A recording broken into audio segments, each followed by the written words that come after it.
चिंता संतानहंतारो यत्पादाम्बुजरेणवः स्वीयानां तन्निजाचार्यान् प्रणमामि मुहुर्मुहुः यदनुग्रहतो जन्तुः सर्वदुःखातिगो भवेत् तमहं सर्वदा वन्दे श्रीमद्वल्लभनन्दनम् अज्ञानतिमिरान्धस्य ज्ञानाञ्जनशलाकया चक्षुरुन्मीलितं येन तस्मै श्रीगुरवे नमः। नमामि हृदये शेषे लीलाक्षिराब्धिशायिनं लक्ष्मीसहस्रलीलाभिः सेव्यमानं कलानिधिं चतुर्भिश्च चतुर्भिश्च चतुर्भिश्च स्त्रिभिस्तथा षड्भिर्विराजते योऽसौ पंचधा हृदये मम। આપણે કયા સૂત્રમાં આવ્યા હતા? 25.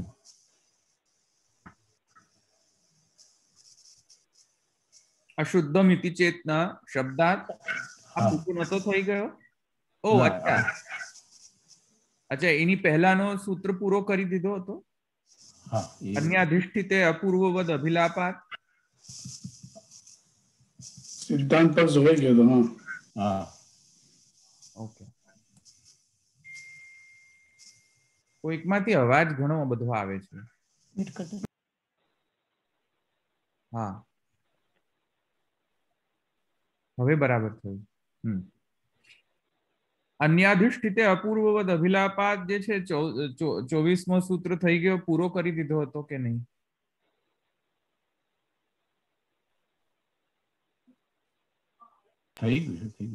થઈ ગયો. ઓકે. હવે અશુદ્ધમ ઇતિ ચેતના શબ્દાર્થ આ સૂત્ર જે છે તમે જાતે કરી દો, કારણ કે એમાં કઈ બહુ વધારે કોમ્પ્લેક્સ નથી સૂત્ર સમજવામાં. તમે જાતે કરી શકશો. તમે જો એનો ગુજરાતી ભાષાંતર જો તો તમે જો વાંચશો તો તમને જાતે જ સમજમાં આવી જશે. એટલે એમાં કઈ ખાસ એક્સપ્લેનેશનની કોઈ વધારે જરૂરિયાત નથી. એટલે હવે આપણે ડાયરેક્ટલી આપણે હવે શરૂ કરશું. કયો અધિકરણ? સપ્તમ અધિકરણ. રેત સિગ્યોગ્ય અધિકરણ. તો રેત સિગ્યોગાધિકરણ જે છે એ આપણે આજે શરૂ કરશું. એમાં જે પ્રથમ જે સૂત્ર છે એ શરૂ કરતા પહેલા આપણે અધિકરણાર્થ જે છે તે આપણે જોઈ લઈએ. અને પછી આપણે પ્રથમ સૂત્ર જે છે તે આપણે જોઈએ.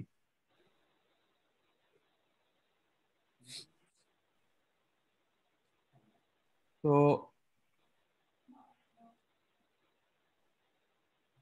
વેદાંતાધિકરણ માલા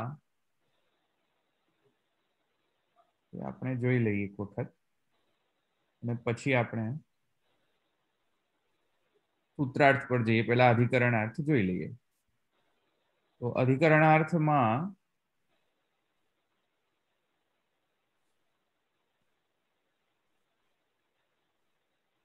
આપણો કયો પેજ નંબર છે? અધિકરણાર્થ વેદાંત અધિકરણ માલામાં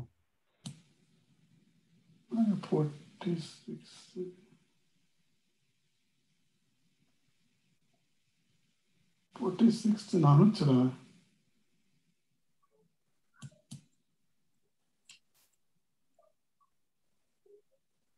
ઓકે. 41 page number 41. અચ્છા, પીડીએફ નું 46 બરાબર ને? એવું છે ને? હા, પીડીએફ 46.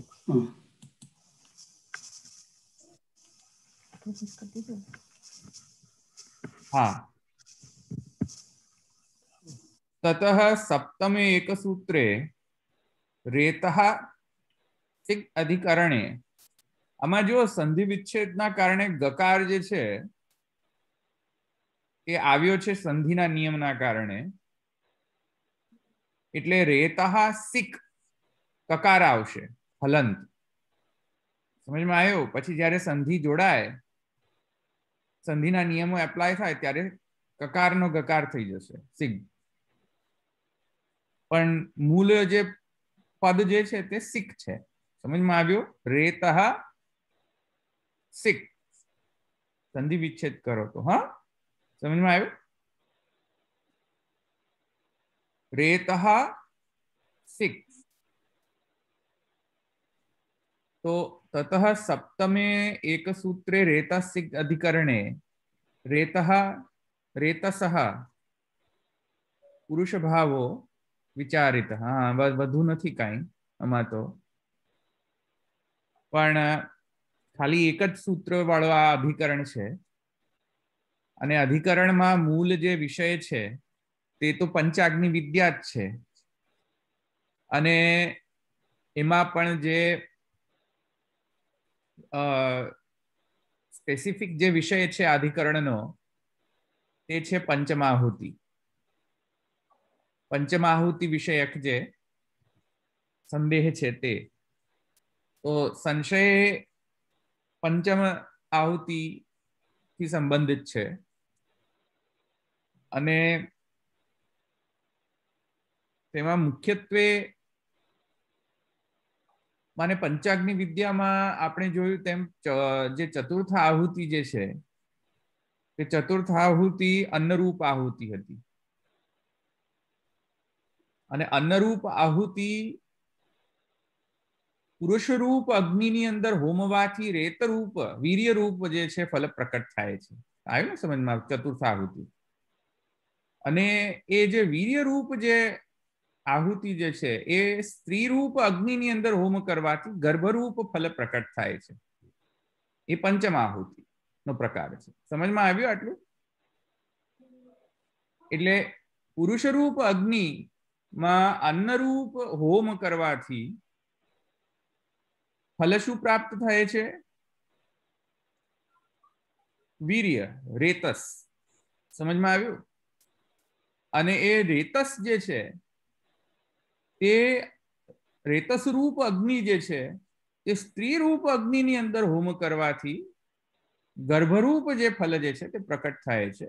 તે પંચમાહુતિનો પ્રકાર છે પંચાગ્નિ વિદ્યાના પ્રકરણની અંદર.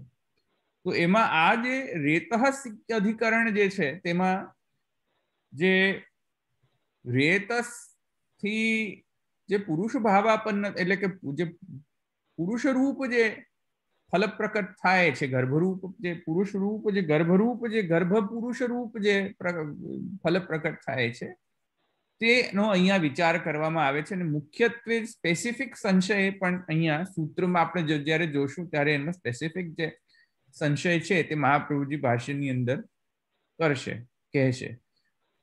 तो आ વધુ તો કાંઈ છે નહીં વેદાંત અધિકરણ માલાની અંદર. એક જ માત્ર જે છે તો એક જ સેન્ટેન્સ છે ત્યાં.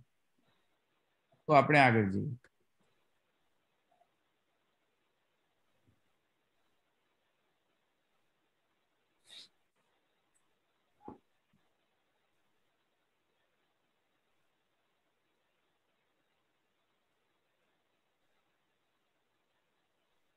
रेतः सिग्योगो अथ.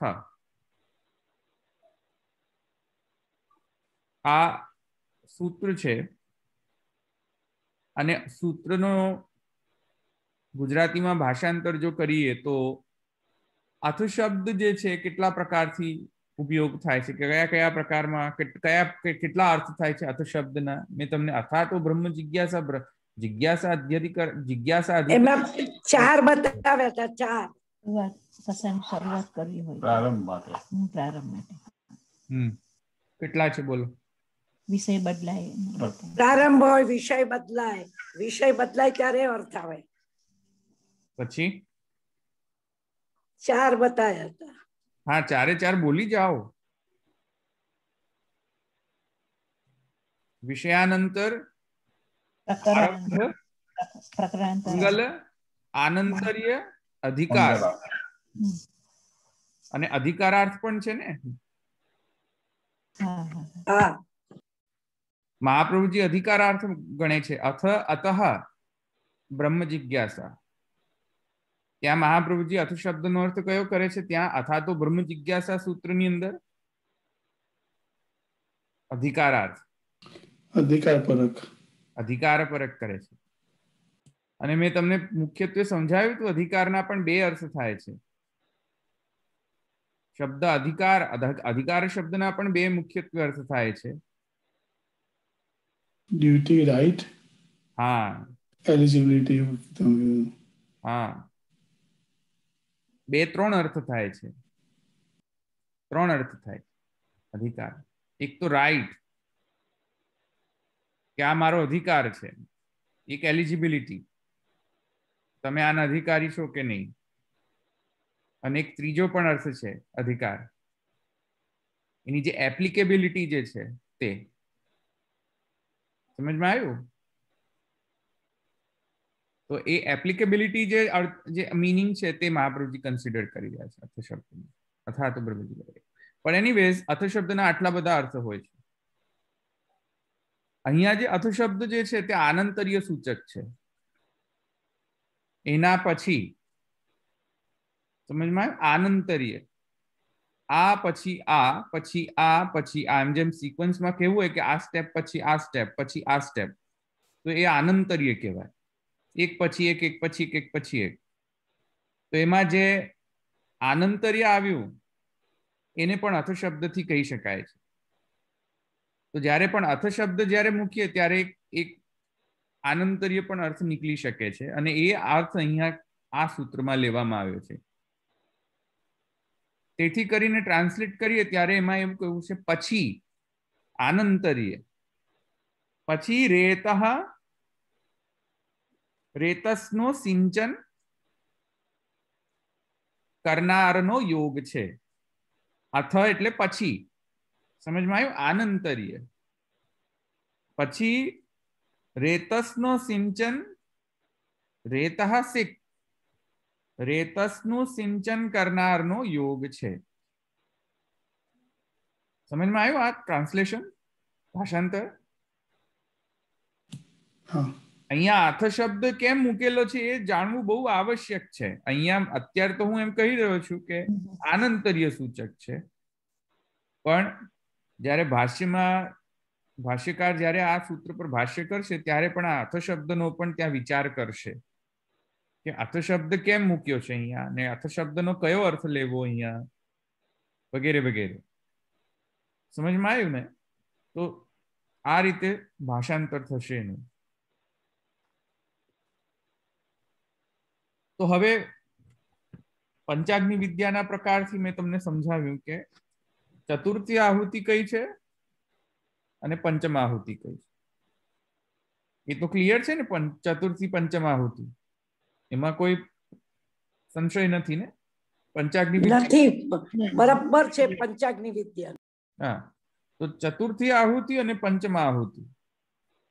હવે ચતુર્થી આહુતિની અંદર એક પ્રથમતયા તો જે આ સૂત્ર જે છે એમાં મહાપ્રભુજી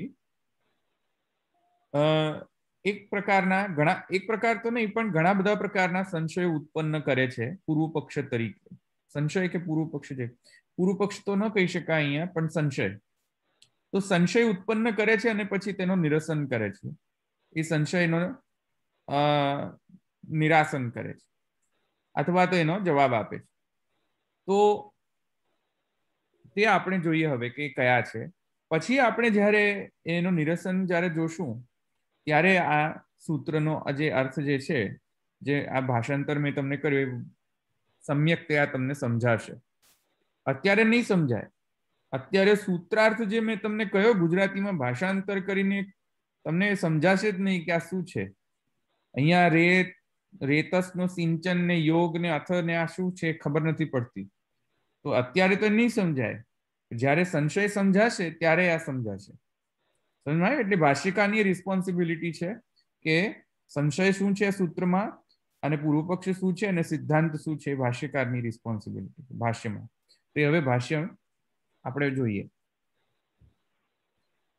કહે છે કે પંચમાહુતિમ વિચારયતિ નનુ કથમ પુરુષે અન્ન હોમાદ રેતો ભાવઃ.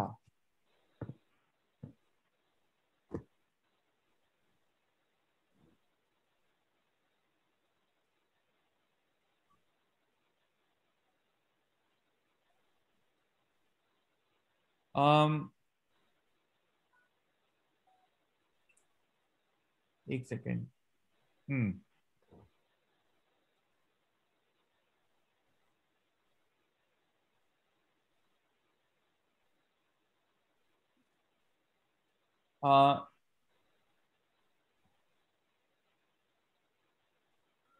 મને લાગે છે કે આપણે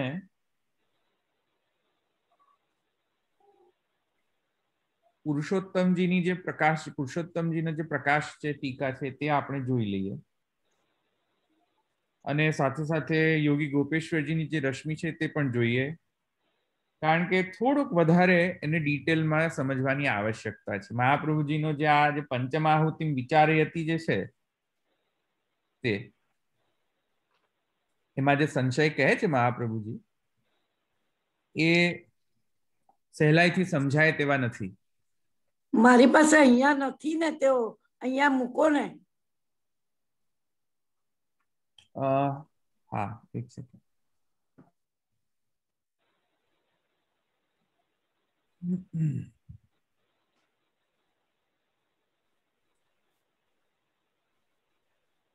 મારી સ્ક્રીન શેર કરું છું.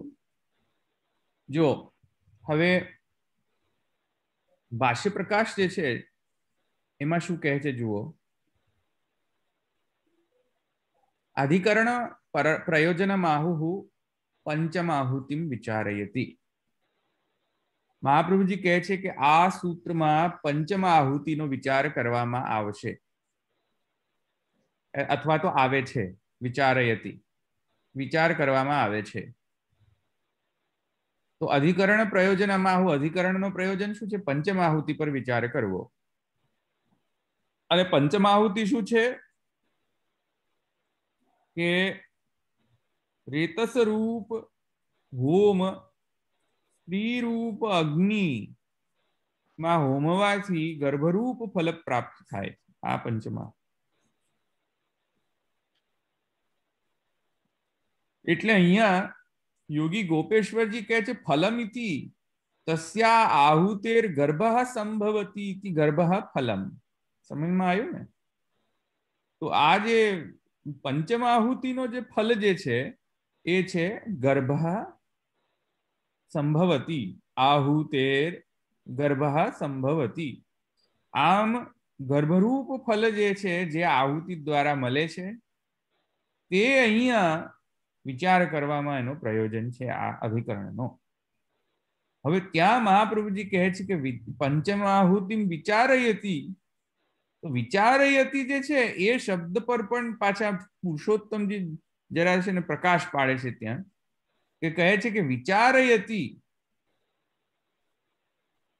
તો વિચારયતી શબ્દનો શું અર્થ કરવો? તો ત્યાં કહે છે ફલમ પૃથકૃત્ય, પૃથકૃત્ય, ફલમ પૃથકૃત્ય કેવલામ વિચારયતી. અને ફલમ પૃથકૃત્ય કેવલામ વિચારયતી. તો એનો અર્થ અહીંયા યોગી ગોપેશ્વરજી કહે છે કે તત્ પૃથકૃત્ય અગ્રિમે વિચારયિતુમ કેવલામ વિચારયંતી ઇતિ અર્થઃ.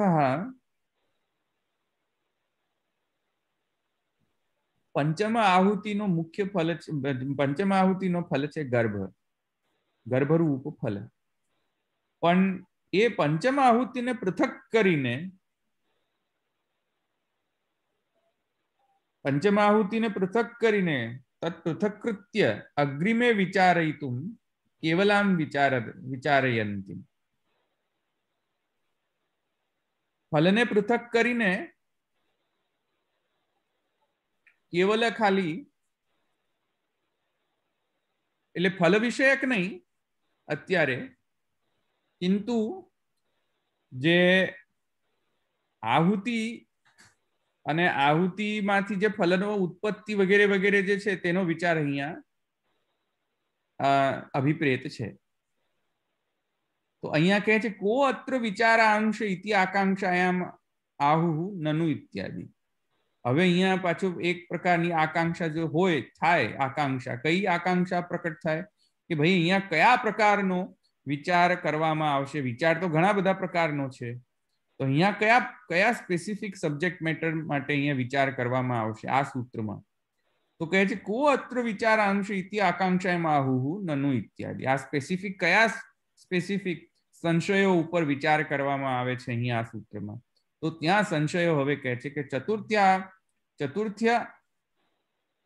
ચતુર્થ્યામ અન્નાહુતૌ પુરુષસ્ય યદि પુરુષત્વેન અગ્નિત્વમ તદા બાલ્યાદૌ તદ હોમસ્ય નૈષ્ફલ્યમ यदि तारुण्य विशिष्टत्वेन अग्नित्वं तदापि न सर्वस्य होमस्य साफल्यम अथ यज्जातं रेतस्तेनैव पंचम्याहुतिः तदापि होमा नियमः अथ नियमः तदापि न देवापेक्षतो विचार इत्यर्थ। आ बधा घणा बधा आ जे पेरेग्राफ जे छे पुरुषोत्तमजी द्वारा लिखित ए बधा आखो जे पेरेग्राफ जे छे तेमां घणा बधा संशयो पुरुषोत्तमजी समझावे छे। महाप्रभुजीना भाष्यना अनुसार आयो समझ में? तो प्रथम जे संशय आवे छे पंचम आहुति ने समझवा पहला, पंचम आहुति तो पछी आवशे समझवानी, पण एनी पहला पण एक पाछो एक संशय उत्पन्न पहला तो थाय छे चतुर्थ आहुति ना रिलेटेड। અને ચતુર્થ આહુતિ કઈ કે અન્ન રૂપ આહુતિ પુરુષ રૂપ અગ્નિમાં હોમવાથી રેતસ રૂપ ફલ પ્રકટ થાય છે, વીર્ય રૂપ ફલ પ્રકટ થાય છે। આ ચતુર્થ આહુતિ। એમાં જે ચતુર્થી જે આહુતિ જે છે અન્ન રૂપ આહુતિ એના વિશે એક જે છે એમાં एक प्रथमतया तो ये प्रथम प्रश्न है, संशय है। शू संशय है एनी अंदर? तो ये कहे छे के जे पंचाग्नि विद्या नी अंदर शू कहूं छे कि भाई अन्नरूप जे आहुति छे ते पुरुष रूप अग्नि में करवाथी जे छे तो वीर्य रूप जे छे फल प्राप्त थाय छे। तो ठीक छे, तो जो एम होय तो આપણે એમ સમજવું કે જ્યાં જ્યાં અન્ન ત્યાં ત્યાં વીર્ય, એવી વ્યાપ્તિ સમજાય?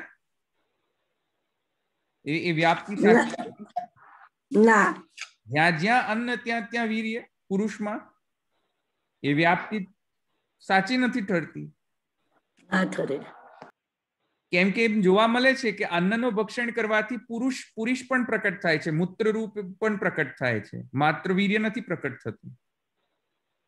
સમજમાં આવ્યું? અન્નનું ભક્ષણ કરવાથી જ્યારે પુરુષ અન્નનો ભક્ષણ કરે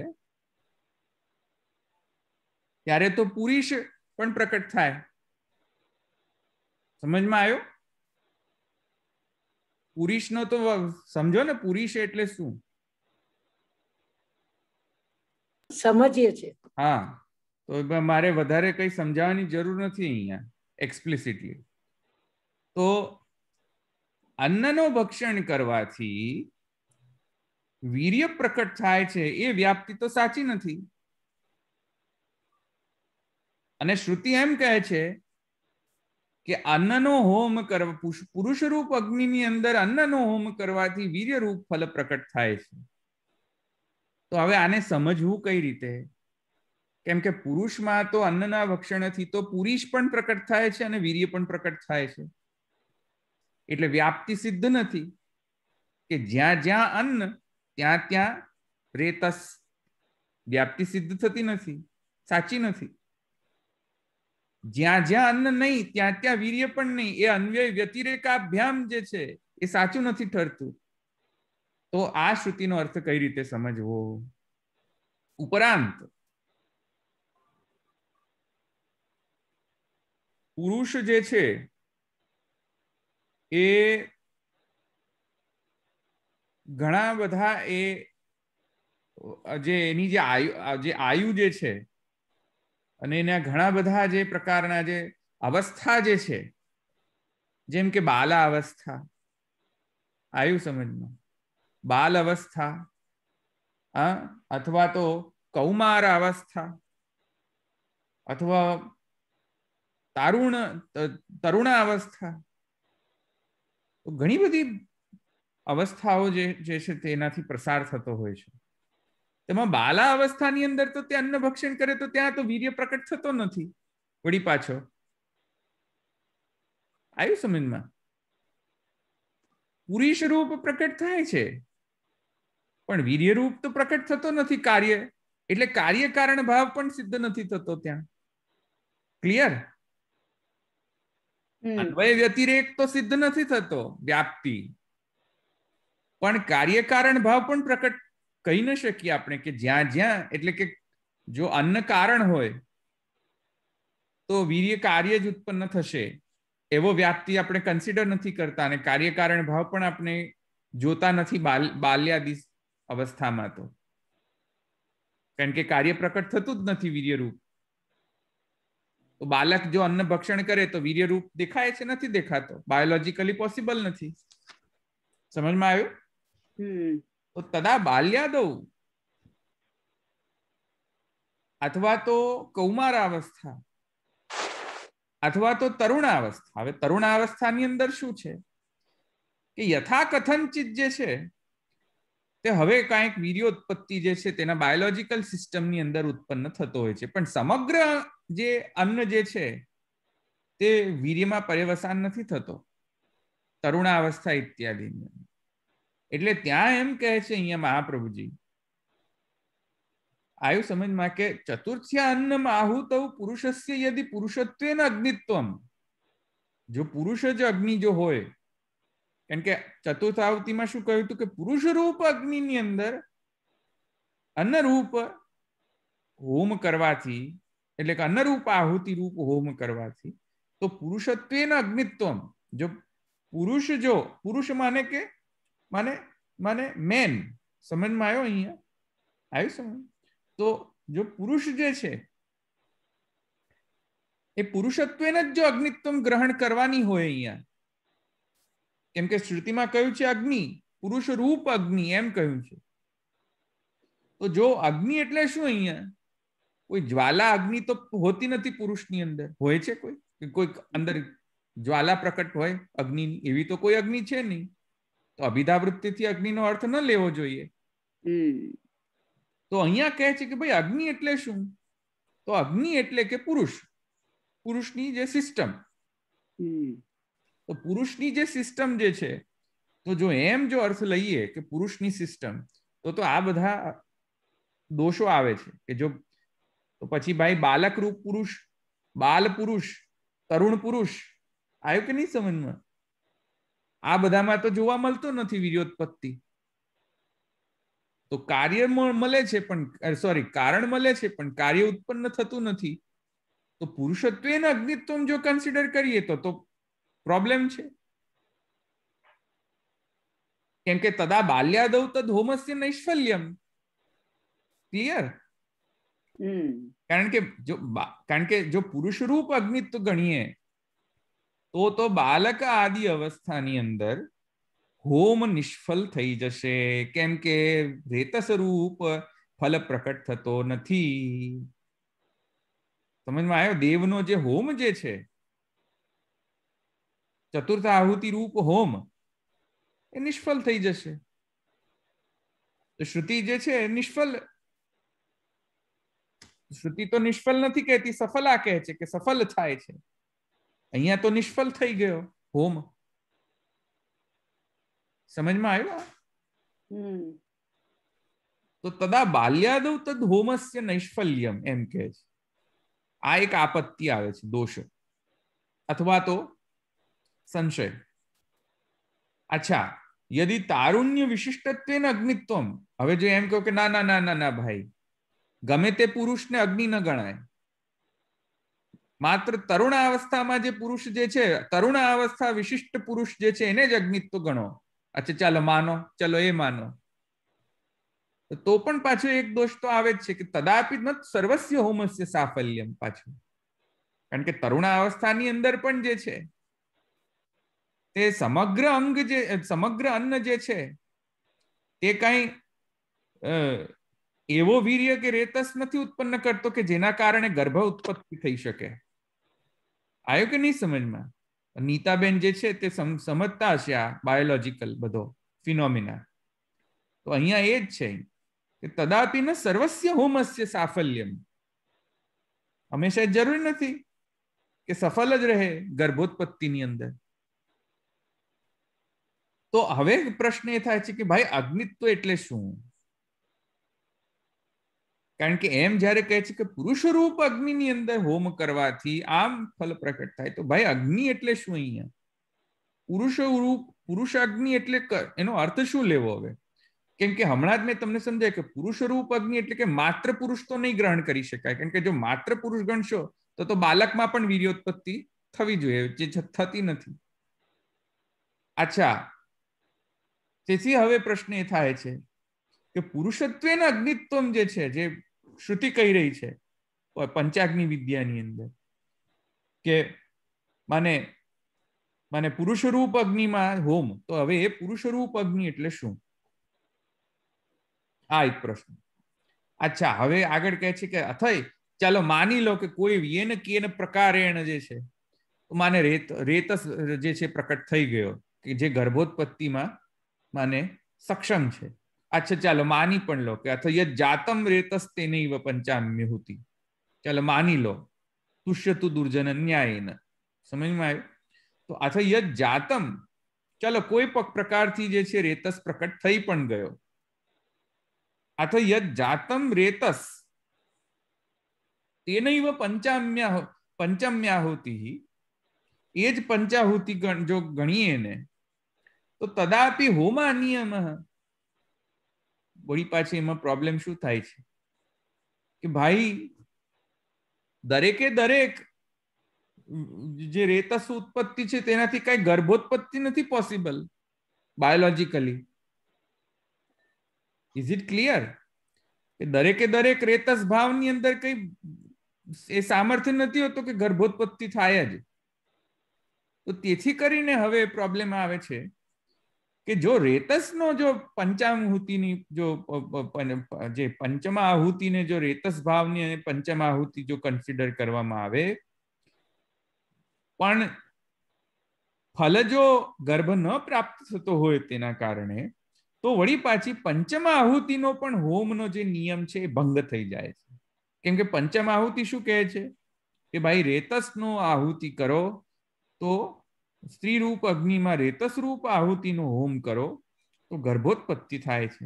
પણ એવો તો નિયમ છે નહીં કે જ્યાં જ્યાં વીર્યોત્પત્તિ માને વીર્યનો હોમ કરો તો ત્યાં ત્યાં હંમેશા વળી પાછો વ્યાપ્તિ નિયમનો ભંગ થાય છે, કાર્યકારણ ભાવનો.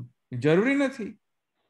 तो अथ यद जातम रेतस तन्ने तेनैव पंचम्याहुति तदापि होमा नियम. आ समय में होमा नियम એટલે કે હોમનો અનિયમ થઈ જાય છે, નિયમ ભંગ થઈ જાય છે. સમજમાં આવ્યું? આ પુરુષોત્તમજી જે કહે છે સમજ. અચ્છા, હવે કહે છે અથ નિયમઃ. અચ્છા, એના પછી જે નિયમ જે છે તદાપि ન દેવત. અચ્છા, ચાલો નિયમ એવો પણ બાંધી પણ લો. ચાલો હજુ વળી પાછો કે ચાલો માની લો કે એવો નિયમ છે કે જ્યાં જ્યાં વીર્યનો આધાન કરવામાં આવે ત્યાં ત્યાં સર્વકાલેન જે છે તે માને ગર્ભોત્પત્તિ થશે. ચાલો માની પણ લો, પણ છતાંય દેવતાની તો અપેક્ષા રહેતી નથી એમાં. દેવતા શું કરવાના એની અંદર? એ તો મિયર બાયોલોજીકલ ફિનોમિના છે. હમણાં ડોક્ટર્સને પૂછો તમે કે ભાઈ ગર્ભોત્પત્તિ કઈ રીતે થાય તો એમ જ કહેશે કે ભાઈ એ તો ઇટ્સ અ બાયોલોજીકલ પ્રોસેસ. એમાં દેવતા શું કરવાના હતા? What is the role of દેવતા? સમજમાં આવી ને? It is a physical phenomena, it is a biological phenomena, it is a materialistic phenomena. What do demigods or gods have to do in this phenomena? They have nothing to do. સમજમાં આવ્યું? So પુરુષોત્તમજી કહે છે કે તદાપી ન દેવતા અપેક્ષતા દેવાપેક્ષતો વિચાર. દેવતાની પણ અપેક્ષા તો જરૂરી લાગતી નથી કેમ કે it's a mere biological process. પુરુષ અને સ્ત્રી જે છે એના પર ડિપેન્ડન્ટ છે. એમાં દેવતા શું કરવાના હતા અહીંયા? સમજમાં આવી ને વાત? તો હવે આ બધા જો પૂર્વ પક્ષ આવતા હોય અથવા તો સંશય આવતા હોય તો હવે જે પંચાગ્નિ શ્રુતિ કહે છે, પંચાગ્નિ વિદ્યાની અંદર જે શ્રુતિ કહે છે, ચતુર્થ આહુતિ અને પંચમાહુતિ રૂપ જે શ્રુતિ જે છે તે સર્વથા એનો નિયમ ભંગ થઈ જાય છે. એટલે એ શ્રુતિ જે છે તે નો નિયમ, જે શ્રુતિ નિયમ કહે છે એ નિયમ તો થતો નથી, એ નિયમ પ્રમાણે તો ઉત્પન્ન થતું નથી, તો નિયમ ભંગ થઈ જાય છે, હોમનો અનિયમ થઈ જાય છે. સમજમાં આવ્યું? તો હવે આને કઈ રીતે સમજવું? તો એ સમજાવવા માટે આ અધિકરણનો આરંભ છે અને આ સૂત્રનો આરંભ છે. સમજાયું આટલું?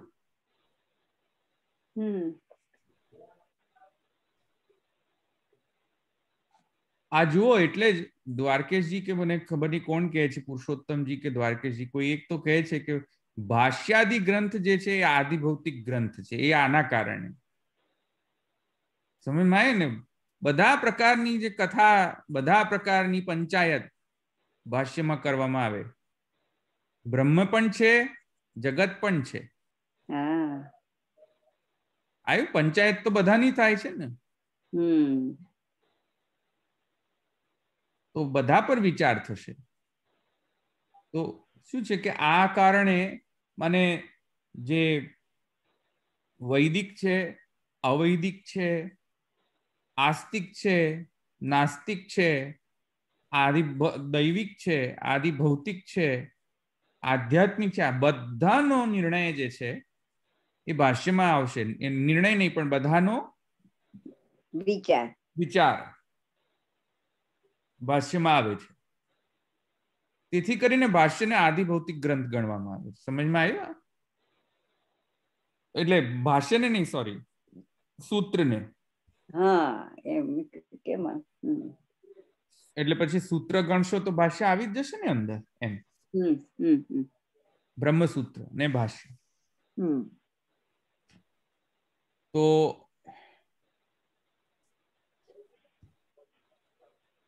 અહીંયા તમને કોઈ પ્રશ્ન છે?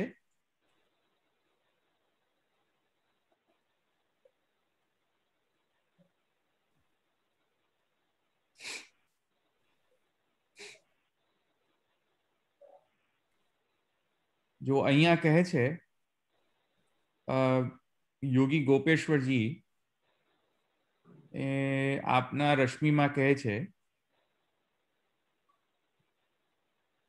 કે તારુણ્ય ઇતિ ભાષ્યમ વિવૃણવંતી સ્મ યદિતિ પુરુષાદિ ભાવાત ન સર્વમન્નમ રેતો ભવતી. મેં તમને સમજાયું ને? પુરુષ આદિ ભાવમાં પણ એનો પર્યવસાન અન્નનો થાય છે, જોવા મળે છે આ બધા અવસ્થાઓમાં. તો સમગ્ર અન્ન તો રેત બનતો નથી, રેતસ બનતો નથી. તો શ્રુતિ આમ કેમ કહ્યું હશે? જાતમિતિ ભાષ્યમ વિવૃણવંતી સ્મ અર્થ અતૈતિ હોમેતિ ધૌત વાસસી વગેરે વગેરે. એ બધો ઇમ્પોર્ટન્ટ નથી અત્યારે, પણ રેતસ્ત્વેન અન્નત્વેન કાર્ય કારણ ભાવ ઉક્ત શ્રુતો જો આ છે ને કે અન્ન કારણ અને રેતસ કાર્ય આ ટકતું નથી આ બધી અવસ્થામાં.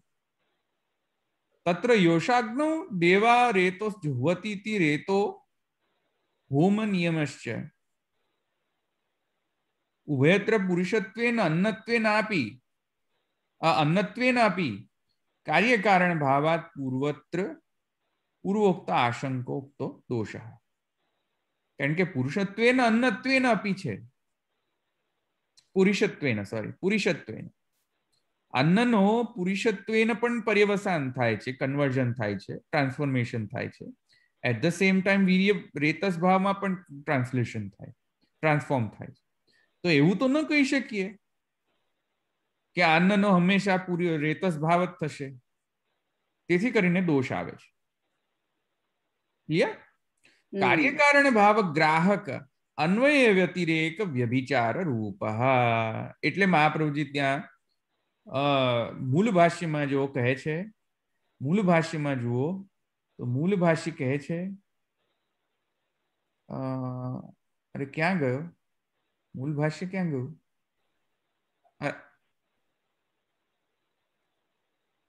मैं ऊपर करी दीधुं के 1 मिनिट. हाँ 242 માં પેજ ઉપર જુઓ. हाँ हाँ यार यू हाँ मैं कदाच स्क्रॉल अप कर दीधुं बाय मिस्टेक. हाँ जो कहे छे बाल्य कौमार वार्धकेषु व्यभिचारात् छे ने आरे व्यभिचारात् जे छे ए आ दोष आवे छे. आ दोष आवे छे. कयो दोष? कि भाई कार्य कारण भाव ग्राहक अन्वय व्यतिरेक व्यभिचार रूप. ज्या ज्या अन्न त्या रेतस એવું નથી. અથવા જ્યાં જ્યાં અन्न નહીં ત્યાં રેતસ નહીં એવું આવે ને સમજમાં. એ ભંગ થઈ જાય છે બધાનો. That's the problem. તેથી વ્યભિચારા આ શબ્દનો અર્થ એ છે દોષ છે. તેથી એટલે દોષ લાગે છે, દોષ રૂપ જેવું લાગે છે એમ. દોષ નથી. એ તો સૂત્રકાર સિદ્ધાંત કરશે ત્યારે સિદ્ધાંતનો જ્યારે પ્રતિસ્થાપન કરશે ત્યારે તો આ બધા દોષ રૂપ નહીં રહી જાય. પણ અત્યારે સમજવા માટે તો પૂર્વ પક્ષ અથવા તો સંશયના દૃષ્ટિકોણથી તો સમજ્યા ને તો આ દોષ આપણને લાગશે અત્યારે. ઠીક છે, અહીંયા રાખીએ. તો અહીંયા કોઈને બીજા પ્રશ્ન છે? હજુ આગળ તો સિદ્ધાંત તો આપણે કરીશું. હજુ આગળ સિદ્ધાંત જોશું કાલે.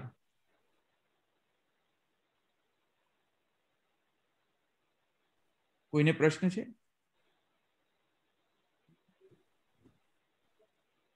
ધવલભાઈ જ્યારે રેતસ કહે છે ત્યારે પર્ટિક્યુલરલી સ્પર્મ કે સિમેન? હા હા સેમેન યસ. ઓકે. તો પછી તો જીવ ભાવાપન જે થાય છે તો એ તો સ્પર્મ થી થાય છે ને. સ્પર્મ બી કેટલા બધા હોય છે અને એમાંથી કોઈ ઇફેક્ટિવલી ઓવમ ને એ કરે છે. તો પછી it should be sperm ne am to જોઈએ તો I mean you can take it as sperm also. Semen, sperm, whichever. It's not tied up to a specific thing. Okay.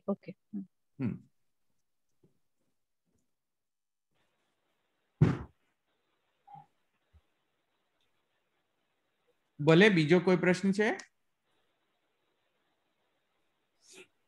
Okay, અહીં રાખીએ. દ્રઢઈના ચરણાના કેરો ભરોસો, દ્રઢઈના ચરણાના કેરો, શ્રી વલ્લભ નખ ચંદ્ર છટા બિના, સબ જગમાં જય અંધેરો ભરોસો, દ્રઢઈના ચરણાના કેરો. साधन और नहीं या कली में जासु हो निवेरो, सूर कहा कहे द्विविधा धरो, बिना मोल को चेरो भरोसो, हृदय न चरण न केरो.